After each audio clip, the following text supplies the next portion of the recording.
What happens when the thing that made you feel valuable, the role, the achievement, the identity you've spent years building, suddenly disappears? Today, I'm giving you 4 cornerstones for building an identity that can survive any transition. Whether that's a career transition, the end of a relationship, or just losing something you've built your entire identity around. I'm sharing the strategies that helped me rebuild after losing everything I thought defined me. I'm Dr. Therese, and welcome to Checking In, the podcast for high achievers and people pleasers who want to stop just surviving and start actually loving their lives. We don't just talk about the stuff that keeps you stuck. We give you real tools through heartfelt conversations to create a joyful life you never want to escape from. As a therapist for over 15 years, this breaks my heart more than almost anything else. Watching brilliant, capable women realize they have no idea who they are when they're not achieving or performing or taking care of everyone else. I've also lived this. I've been that person staring at the rubble of what I thought was my identity, trying to figure out how to rebuild.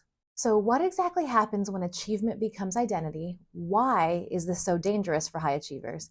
And what can we actually do about it? If you're ready to build a life that still feels like home, even when everything changes, let's get into it. But first, if you're new around here, remember to subscribe and hit the bell so you don't miss a conversation that might just change your life. Maybe you're the woman everyone calls when they need something done right. The one with the impressive resume, the accomplished kids, the business everyone admires. The eldest daughter who learned early that your worth came from how much you could handle without complaining. Or maybe nothing's changed yet, but you're watching it coming. Your business is about to sell, or you're switching careers, or you're leaving something that you've wrapped your life around for as long as you can remember. And you're panicking because this thing has been your entire sense of self, and you have no plan for who you'll be when it's gone. Here's what you're not saying out loud. You're terrified that without the achievement, you're nobody. That people won't find you interesting anymore, or that you won't find yourself interesting anymore. That you wake up every day with nothing to do and no reason to matter. Maybe you're even thinking, at least when I was drowning in work, I knew who I was. At least when everyone needed me, I had a purpose. Now what? Listen, this isn't about you being ungrateful or dramatic. The reason you feel hollow isn't because success is bad. It's because you've done what high-achieving women are trained to do. You wrapped your entire identity around being useful, being successful, being the one who has it all together. And that's way more fragile than anyone told you. What you're experiencing makes complete sense. We live in a culture that teaches women, especially eldest daughters, that our value comes from what we produce and who we take care of. The better you got at achieving, the more your identity became the achievement. You stopped being a person who does impressive things and became the impressive thing itself. So if you've been beating yourself up for losing yourself and your accomplishments, today we're going to learn how to build something more sustainable. But first, let's take a few deep breaths together to settle in. If this feels good, stay with me. If not, feel free to skip ahead. It's all good. All right, let's breathe together. In through your nose and out through your mouth.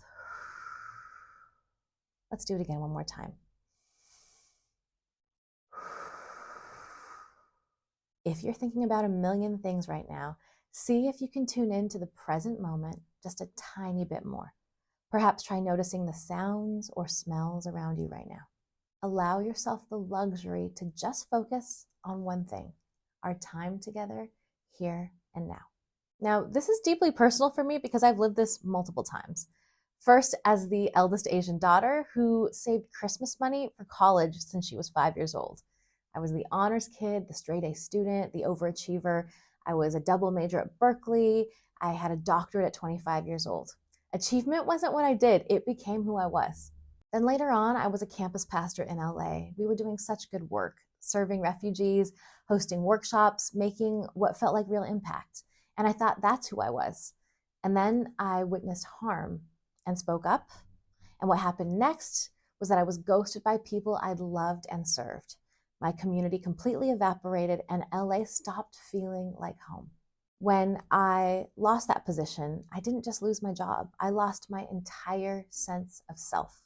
And here's what I want you to know. The rebuilding wasn't clean or easy or simple. There were mornings where I woke up with no idea what to do with myself. Days I felt completely purposeless. Days I wondered if I'd ever feel like me again. I tried to jump into the next thing. I started applying for jobs, looking for the next role that would give me back that sense of identity. But that's not what I needed. I needed to figure out who I was underneath all the roles I'd been playing. It took months. It was uncomfortable. And on the other side of that discomfort, I found something more sustainable than anything I'd built before. I've worked with so many women who have navigated this in their own ways, professionals who got laid off, mothers whose kids grew up, perfectionists who burn out and they couldn't perform anymore. I've seen women rebuild their entire identity after losing what they thought completely defined them. Now let's walk through 4 cornerstones that help you create an identity strong enough to survive any transition. After each one, I'm going to give you specific strategies that will actually work. The first cornerstone is nervous system regulation. Here's what most high-achieving women don't necessarily realize. Our brains are wired for intensity. We're not broken, but we are built for challenge. We love solving hard problems. But here's the catch. We're really good at putting out fires, but when the fires go out, we tend to light new ones. When achievement is tied to survival, stillness doesn't feel like peace. It feels unsafe. Here's what's happening in your brain. High achievers have a different relationship with dopamine. That's the chemical that makes you feel good when you accomplish something. For most people, finishing a task gives them a nice hit of satisfaction. For us, that hit is smaller and fades faster. So we're always chasing the next thing, the next win, the next proof that we matter. This isn't you being broken, it's literally how your brain works. And this is why transitions can wreck us. When the big project ends, when we hit the goal, when things slow down, our nervous system crashes. We can feel foggy, agitated, aimless, not because we're doing something wrong, but because our brain needs intensity to feel okay. Maybe you've tried the typical advice. Just relax, take a vacation, do nothing for a while. And if you're like most high achievers, that can make it worse because doing nothing doesn't feed your brain, it starves it. You end up more restless, more convinced something's wrong with you. That's not what we're doing here. So here's what actually works. Learn to work with your wiring, not against it. Most of us, we get the value of optimizing our physical health. But if you optimize everything else, your work, your routines, your habits, why wouldn't you optimize your nervous system too? What we need is more marathon dopamine, which is high effort and delayed gratification, and less donut dopamine, which is low effort and instant gratification. Here are 2 things that can help you regulate your nervous system. First, create other reward loops. Your brain needs challenges, but they don't all have to come from your main achievement. Take on creative projects you don't monetize. Write, paint, make music, learn something hard. Train for a marathon, take a language class, build something with your hands. When I moved to Portugal, I started a new business at the same time, and that layered intensity kept my nervous system stable during massive transition. Plan for the emotional detox. After any major shift, job loss, kids leaving, retirement, even hitting a big goal, your nervous system may crash. Expect it. Line up support before you need it. Therapy, friends who get it, peer groups, and loosen expectations of yourself during transition. My friend took up woodworking after a career change, and he's now building a sauna from scratch. Not because it's productive per se, but because his brain likes the challenge. And what this does, you stop depending on one source of dopamine. When your main achievement isn't feeding you, you have other ways to feel alive. And that leads us directly to the second cornerstone. Root your identity beyond your role. When I lost my job as a pastor, I thought I'd lost me. But the truth is, I'd just forgotten who I was outside the role. You are not your output. You never were. Here's how this shows up. You can't answer who are you without talking about what you do. You define yourself by your job title, your role as a parent, your business, your achievements. Someone asks about you, and you immediately recite your resume. Here's what's happening. Somewhere along the way, you learned you were more lovable when producing results. So you kept producing until the production became your identity. You stopped being a person who achieves things and became an achievement machine. And here's what makes this extra hard for high achievers. You feel stupid for not knowing who you are. You're successful, capable, smart. How can you not answer a simple question like, who are you? You figured out way harder problems. So why does this feel impossible? Well, because this isn't a problem you solve with achievement. It's a question you answer by being still long enough to listen. And stillness? Well, that's the one thing high achievers are terrible at. Here's what breaks through this. Get curious about who you really are underneath all the accomplishments. You don't need to reinvent yourself. You just need to remember who you were before achieving became everything. Who are you in the quiet moments when you have nothing to prove? Here are 2 ways to root your identity beyond your role. 1, the childhood reconnection. What did you love as a child before accomplishment mattered? How did you play? What brought you joy for no reason at all? I loved cooking and hosting. I'd spend hours in the kitchen experimenting, planning my own birthday parties. And now I host dinners, I cook for friends, I share recipes, not because it builds anything, but because it brings me joy. Here's what this looked like. I gave myself permission to just play, not monetizing it. Just me in my kitchen trying recipes for pure enjoyment. And I remembered something. I actually like doing things that don't produce anything. I like the process, not just the outcome.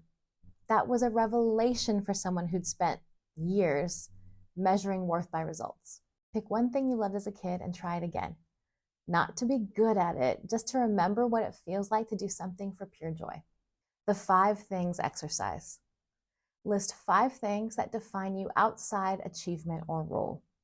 Not, I'm a business owner or I'm a parent, but I'm someone who loves learning languages, or I'm someone who cares about justice, or I'm someone who finds peace in nature.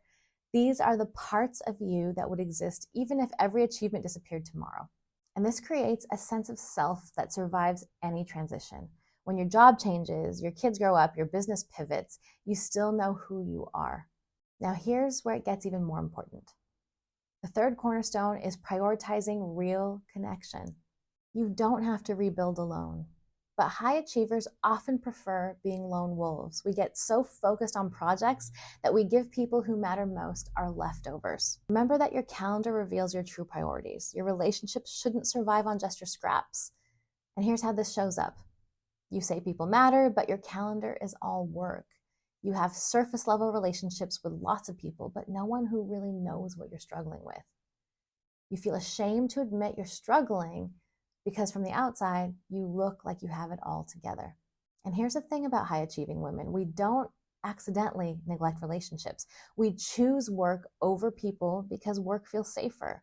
Work has clear metrics. Work has immediate feedback. Work makes us feel valuable. And relationships, well, they're unpredictable. They can be so messy. They're harder to optimize. You can't hack intimacy or love. So we end up deprioritizing them without realizing we're even doing it. Shame keeps you isolated exactly when you need connection most. You think if people knew how lost you felt, how hollow you feel despite the success, they'd think less of you. So you keep performing, keep achieving, keep feeling alone. And here's what actually works. You've got to build a well-rounded community before you need it. If you say someone matters, your time should reflect that. And you need different kinds of people for different kinds of support. Having people around you isn't optional. You must learn to prioritize people over productivity. And here are 2 ways to build real connection. 1, create your personal board of directors. Just like companies have boards to keep them on track, you need people who help you build a life you actually want to live in. Let me tell you what this looks like. My personal board of directors includes a friend who built multiple successful businesses in his 30s from nothing. He's smart, he's kind, and he keeps me grounded when I spiral. My board also includes a therapist who studied traditional psychology and alternative healing, who's also navigating motherhood. And third, a psychiatrist who owns a multi-site practice and actively supports the community. And she's also just an incredible, generous person and shows me what's possible. These roles can overlap, but they don't all rely on one person. And here's the key. I actually talk to these people. I don't just admire them from afar. I reach out, I ask them for help, I let them see me struggle. That's the part most high achievers skip, actually using the support we claim to have. This includes friends who make you feel seen without judgment, loved ones who know you intimately and love you at your core, not just your achievements, mentors, therapists, coaches, teachers who call you out, ask hard questions, and have wisdom from roads that they've traveled down. And make your calendar match your values. Look at your calendar for the past month. How much time went to work versus relationships? If people who matter most to you only get your exhausted leftovers, clearly something needs to change. Block time for people you say matter. Protect it like you protect an important meeting. Show up for them the way you show up for work. What this does is when your identity shifts, when achievements fade, when you're in transition, you're not alone. You have people who see you and love you for who you are, not just what you do. As a therapist, I used to dread the administrative side of my practice, billing, scheduling notes. It felt like it was stealing time from what I actually love doing. That's why I'm so grateful for Therapy Notes. It handles all the business stuff seamlessly, and their new Therapy Fuel AI can draft progress notes in seconds. It's given me more time to focus on building real connections with my clients and creating content like this. If you're a therapist who wants to spend more time on what matters to you, check out Therapy Notes using my code Dr. Therese for a free 2-month trial, or just go to the link in the description. And the fourth cornerstone is to connect to purpose beyond performance. This one is probably the most important one to talk about, because sometimes the thing that breaks our identity open isn't a transition, it's grief, it's loss. It's something that forces us to confront what actually matters. Sometimes life breaks you open in ways that completely reshape who you become. Years ago, I lost my brother to suicide. It was the most painful moment of my life. If you've been through something tragic like this, you know exactly how it changes everything, not just what you do, but who you are at your core. I went from being the eldest Asian daughter overachiever, so focused on accomplishment, to being shaken into realizing that living a full life, a life without regret, is what matters most. I realized my brother could never achieve his dreams, and what I needed more than anything was to start living some of mine. The grief changed everything. I booked tickets to Hawaii to learn to surf. I started traveling more. I quit my office job and moved to LA, and moving to LA led me to walk through church doors for the first time, which eventually led me to becoming a pastor. Losing my brother made me realize I wanted to live life fully, and that I was passionate about other people living their lives fully too. And I discovered my purpose, to help people love their lives so they never want to leave them. Your deepest purpose isn't what you do, it's what you're here to give to the world, which can happen through any vehicle you choose. When I lost my role as a pastor, I thought I'd lost my purpose too. But over time, I started writing and speaking, educating on mental health, sharing honestly about my struggles on social media. People started following along, and I realized my purpose didn't disappear, the path evolved. Most of us confuse purpose with our role, but that's not purpose, that's a vehicle. Purpose is deeper. It's what you're giving to the world that can be expressed in a million different ways. So here's what'll work. Clarify what feels worthy of your time and energy now. You don't need some perfectly defined mission statement. You just need to know what matters underneath the metrics. Are you building a life that supports your achievements or achievements that support your life? 2 ways to connect to purpose beyond performance. First, the legacy question. If everything you've achieved professionally disappeared tomorrow, what would you still want to be known for? What impact would you still want to have on people around you? That's often closer to your real purpose than any specific role or achievement. For me, it's helping people love their lives. That can happen through being a pastor, a therapist, a writer, a speaker. The vehicle changes, but the purpose stays. And second, focus on the metrics that matter, not metrics that measure success, the ones that measure whether you're building a life you actually want to live in. Are you spending time with people who matter? Doing things that bring you joy? Using your gifts in ways that light you up? Are you connected to something bigger than yourself?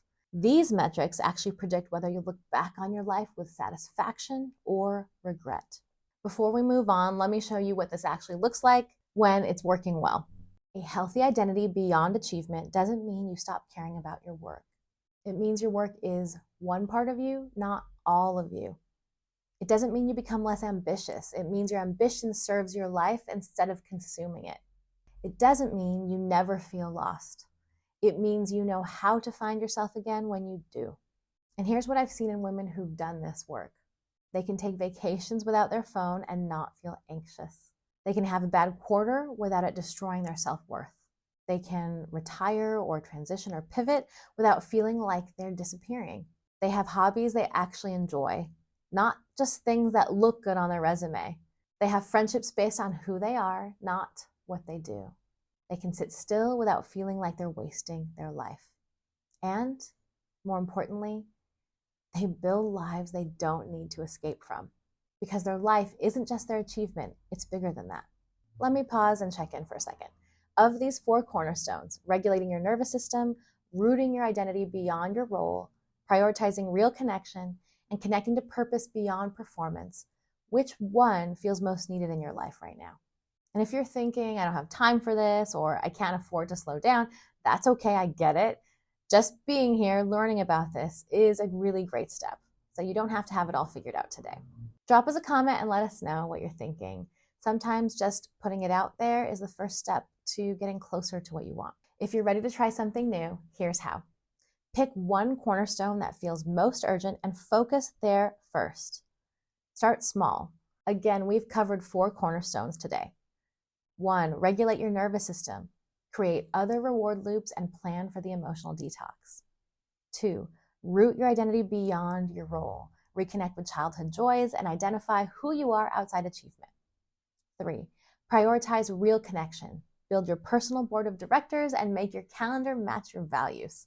And 4, connect to purpose beyond performance. Answer the legacy questions and focus on metrics that actually matter. Choose whichever of those feels most needed right now. And you might feel weird at first. You might feel guilty for wasting time on things that don't produce results. That's normal. It doesn't mean you're doing it wrong. It means you're doing something different. And so keep going.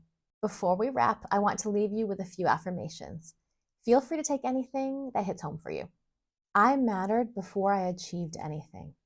Stillness is not stagnation. I can rest without losing my edge. My worth doesn't rise and fall with my performance. If this conversation about identity and achievement resonated with you, I want to invite you to join my newsletter community. Every week, I share insights like this, practical wisdom to help you love your life and cultivate more joy. And again, a quick shout out to Therapy Notes for making this episode possible. They handle all the admin work therapists dread, billing, scheduling, and notes, so you can focus on what actually matters. Check them out using code Dr. Therese for a free 2-month trial, or just click on the link in the description. Remember what I said earlier. You are not your achievements. You are not your role. You're not your performance metrics or productivity. You are a whole human being who happens to do things, not a thing-doer who happens to be human. And listen, I'm right there with you. I'm still working on this. I still have this tendency to look at my metrics on social media, and I have feelings about that. I have to remember, I am not the number of views or likes. This work doesn't end, but it gets easier, and it's definitely worth it. I came across something that stopped me in my tracks. A reflection from a hospice nurse about the top regrets of the dying. And here's the thing, not one said, I wish I'd built a bigger business, or I wish I'd achieved more. They said things like, I wish I'd had the courage to live a life true to myself. I wish I hadn't worked so hard. I wish I'd let myself be happier.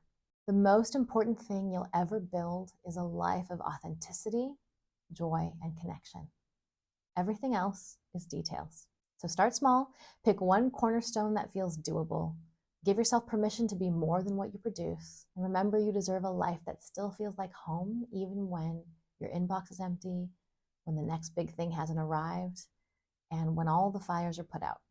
Thanks for checking in with me, and I'll see you next Thursday.